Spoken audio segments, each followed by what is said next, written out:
Bill Borton, here with my guest, Cathleen Sikorski. So Kathy, we already talked before the break about all the different planning documents, but now let's talk about paying for care. Yes. I mean, the first thing that most people don't understand is that they're going to have to pay. This comes out of your pocket. Nobody pays for you to be in a nursing home. There's a little tiny glitch in that with Medicare that they will pay for 100 days if you come out from a rehab situation, a hospital, et cetera. But the bottom line is most people think that there is some kind of insurance in place to pay for them to be in a nursing home, and that is just false. They've got to pay for it themselves, and so they better have a plan. How are you going to pay that when the average cost of a nursing home today is somewhere between $9,000 and $12,000 a month? Well, it's simple. You just start writing checks until the money's gone, right? Which is very quickly. Well, for most people, yeah. Some people, think they have, well, I've got $1 million, $2 million, $3 million. Well, wait a minute. Yeah, that's what you've got. But you have a spouse, right? Exactly. And if they outlive you, they might want to be able to live for the remaining years, and Social Security's not going to do it. Exactly. Right? So are you going to spend the money that's going to generate income for your spouse on your care and leave them destitute when you're done? The answer is yes. That's exactly how it goes down without planning. Yeah. And the problem is the person that nobody's talking about most of the time is that spouse. That's why I like to concentrate a lot on educating women about this, especially baby boomer women, because they're the ones who are left in the dust. They're often the caregivers. They're often the healthy ones. They're often what we call the community spouse. So they're not in the nursing home, but they're also often the ones who are depending on their husband's income and their husband's savings and their husband's finances to take care of them. And that can be washed away if they don't do a plan. Correct. And the husband is typically the one that needs the care first. Correct. And then passes away. Yes. And the wife can live for 10 more years after that. At least. Yeah. And so that's an awful... I'm living for 20 more after that. Oh, really? Well, you're going to off your husband Tell early my husband. or what? Yeah.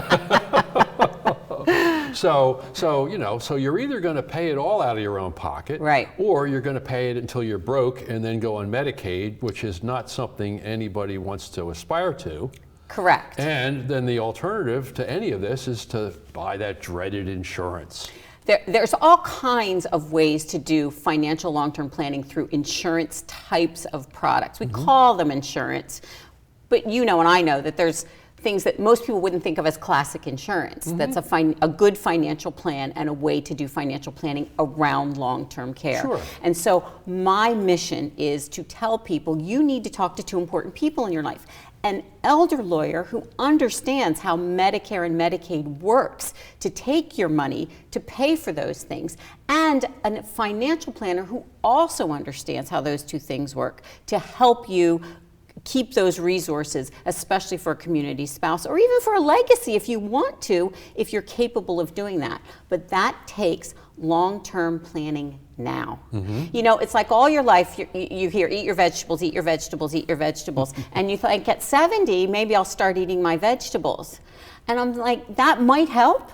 But if you started at 50 or maybe even 40 to do something good for yourself, like eat your vegetables, maybe by the time you're 70, A, you're already eating your vegetables, you've got a good financial plan in place, and B, you don't really have to think about it that much.